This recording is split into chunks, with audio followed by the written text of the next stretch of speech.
Hello and welcome to my channel. My name is Jonathan Cohn, and today I will be providing my ranking of my top 10 favorite characters from the Star Wars Legends line. There's going to have two caveats to this. One caveat is I'm not really going to be including characters who are in the movies or other media necessarily, because this is a book channel. We're talking about book characters, and also if I was including movie potential characters, then this whole list would just be people from the movies. And I want to talk about the books, so I'm just including book characters here.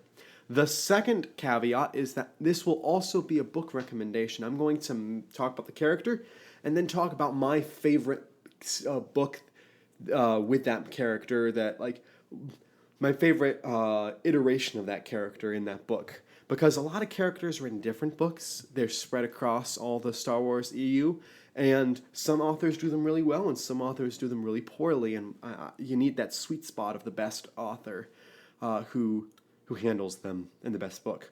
So I'll talk about that. I do want to say, however, that certain characters didn't make the list, and if one of your favorite characters did not make the list, let me know which characters. I know one for a fact that everyone's going to be like, you didn't include this person? So I'm interested to see what everyone thinks. And also, everywhere, there's the huge amounts of starting points for Star Wars, and some of these are not good starting points for reading because they're books in the middle of a series or at the end of a series. I'm just saying this is the best iteration of that character, so this is, if you want a book specifically for that character, this is a recommendation. But I really think you need to read all the books in a given series in order to fully understand them all. So, let's begin with my number 10. And my number 10 is a kind of villainous, antagonistic character, and that is Borsk Falia. Borsk Falia is a Bothan who is always at odds with Leia and Mon Mothma. He is very much a thorn in their side. He is a foil to them. And Borsk Falia is a character who is generally unsympathetic when you read about him. He's constantly tearing other characters down. Yet, he has a few moments of sympathy while still being antagonistic. You don't ever love Borsk Falia, but you understand him, and you feel bad for his position. So the best book that Borsk Falia is in Spectre of the Past, the first book in the Hand of Thrawn duology. Borsk is just terrific in this book. He's kind of villainous, but he also has a sympathetic side, and you kind of feel bad for him a little bit. So I think he's great here. Next, I'm going to talk about Tycho Celchu. Tycho is a character who was captured by the Empire. He was a pilot who was captured by the Empire, but he makes his way back to the Rebellion, and he's helping train Rogue Squadron during the events of the X-Wing novels. And eventually he gets put on trial for Corran Horn's murder, even though he didn't do it. And you as the audience pretty much know he didn't do it. And so the best book for him is The Krytos Trap, where he's essentially on trial. I loved him and all the moments in this book. I loved him in all his moments, and really he gets some great moments in later books with who he marries and other things that happen with him. So I really like Tycho Celchu. My number 8 character my apologies.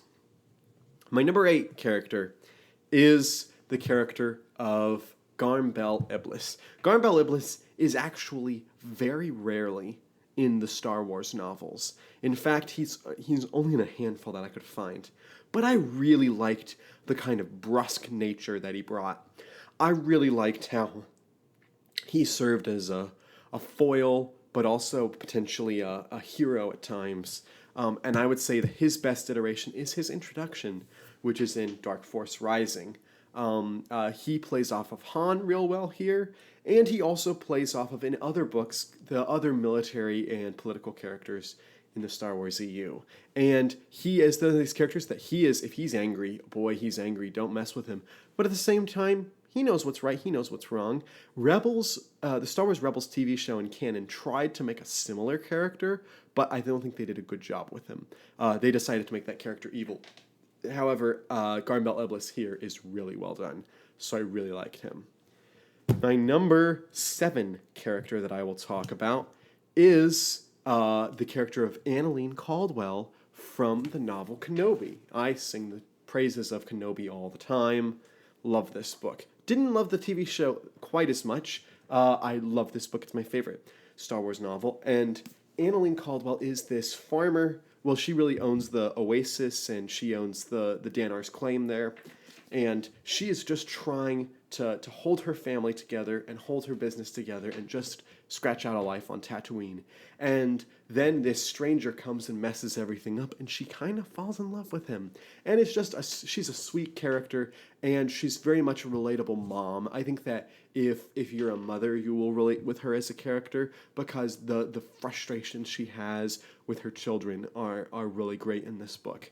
And so, Annalene Caldwell, this is a rare instance of a character who only shows up in a singular novel, and yet I still think she's really good in this book. So that's my number 7. Getting into my number 6, I don't have the book that I want to recommend because it's not in my possession at the moment, but my number 6 is actually for Jaina Solo. I was first introduced to Jaina not in the Thrawn trilogy or the Jedi Academy trilogy, or even the New Jedi Order, or Fate of the Jedi, or Legacy of the Force, which she's great in all of these. But I was introduced to Jaina Solo in the Young Jedi Knight series by Kevin Anderson and Rebecca Mesta. And Jaina is just terrific in those books alongside Jacen. Now, I mentioned earlier that there's a character who didn't make that list, and that's Jacen. That's because I don't really like where he goes as a whole. But I really like Jaina. I really like how she has the more technical side as compared with Jacen's more animal and plant side, and she takes after her father, whereas Jacen takes after their mother. And I really like how Jaina has a love triangle between 2 other characters later on in the series, and she also has a lot to go through as the Sword of the Jedi, as one of the leading Jedi members, as one of the members of the Solo family, as a person in the Skywalker heritage. Like, she has so much that she goes through, so many problems that she has to deal with in her family. So I really appreciate Jaina. The book I'll recommend for her is the book by Aaron Alston titled Enemy Lines Number 1, Rebel Dream, from the New Jedi Order series.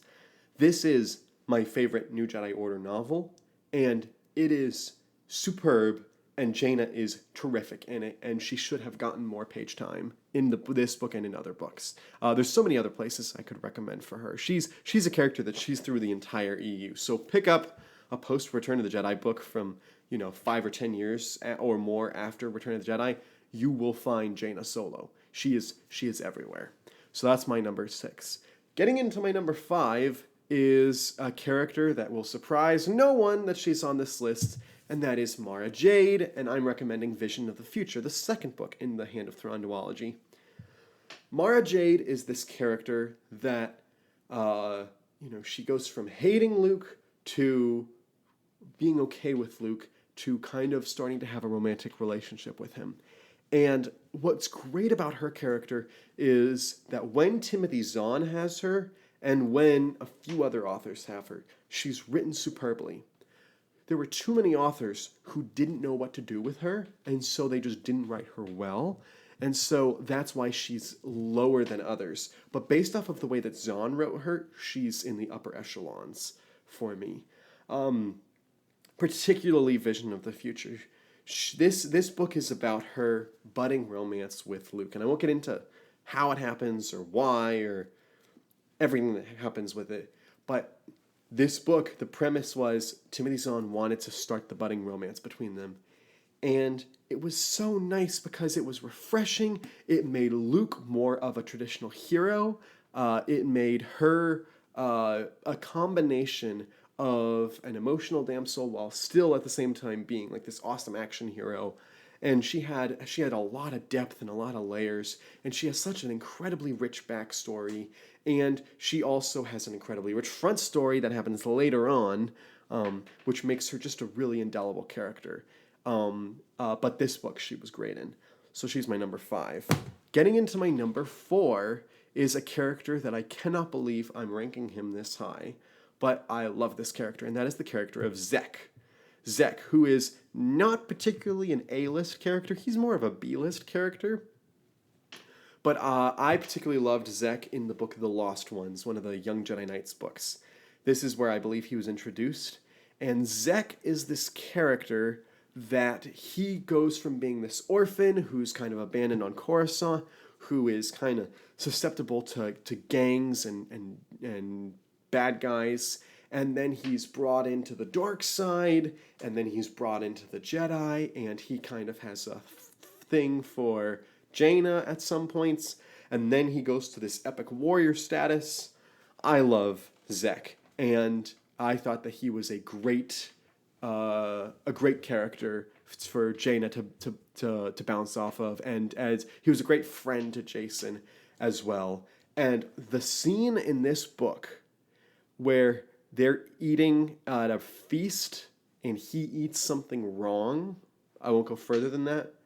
That is one of the most vivid scenes, one of the first memories of me reading a book and saying, this is brilliant, and me just having to read the rest of the book, and me going and telling my parents about it. To the point where my parents were like, you've told us about this scene before, stop telling us about it, because I just thought it was brilliant. So that's a great character, Zek. So getting into my number 3 is a character that if you've read the EU, you probably know about her. She's really popular. She's another EU redhead, and that is Tenel Ka. And of course I'm going to talk about lightsabers. It is one of the seminal moments in the EU where they were able to tell a little kid's story, but tell it amazingly. This is a book that blends high-octane adventure and also blends really deep emotional themes. There's some dark things characters have to go through in this book, and yet they're explored in such a mature way without it being too much for little kids to read. But also adults can easily read this. I read this about 2 years ago, and I loved it because it was brilliant. So she's great in this book. She's great in a lot of the books she's in, and she just has such a tragic story in her history. All the things she has to go through, with who her family is, and all that stuff, and then also what happens when Jacen hurts her, to her relationship with Jacen later on. It's just great. So she's great in this book and in many other books. Getting into my number 2 is a character that also shows up a lot in the expanded universe, but not as much as he should have, and that is Corran Horn, and I'm choosing I, I could have chosen like any of the X-Wing books, but I decided I, because this is Corran's book. And Corran is this character that goes on the journey of being a pilot to being a Jedi, and he's more of a rugged character. He's not quite as refined as the other Jedi that we meet. He's not quite as he's going to do the right thing. He's not always he's the most moral, upright character. He swears. He sleeps around. He's more of that rough Han Solo-ish type character. But what endears him is the journey his life takes him on, his relationship with a certain female character, and his journey in the Jedi Order, and his journey with his father-in-law. All of that is just handled brilliantly in the whole series, particularly in this book. So, Corran is just great. Finally, my final character, my number 1 favorite character in the EU, is not someone I have to talk a lot about, because everybody knows this character, and everybody knows where to find this character, and this is the only character from the EU who has fully made the jump into canon, and that is Thrawn, and I'm going to recommend Outbound Flight. I could have recommended so many books, but I'll recommend Outbound Flight because this is basically Thrawn's book. And Thrawn is the brilliant tactician, the person who thinks things out. He is a Imperial, but he has morals. He is an Imperial that you can root for. And also, when he needs to be bad, he will be bad. And he's just a jack of all trades as a villain. And I love Thrawn. He was my number one favorite canon character, and he's my number one favorite EU character because he's just great. So that is my ranking of my top 10 favorite my top 10 favorite EU characters, strictly from the books. If you have a favorite character, who is your favorite character, and if you have a list, what is your list of favorite EU characters? Let me know all that down in the comments section down below. And until next time, I'm Jonathan, and thank you for watching.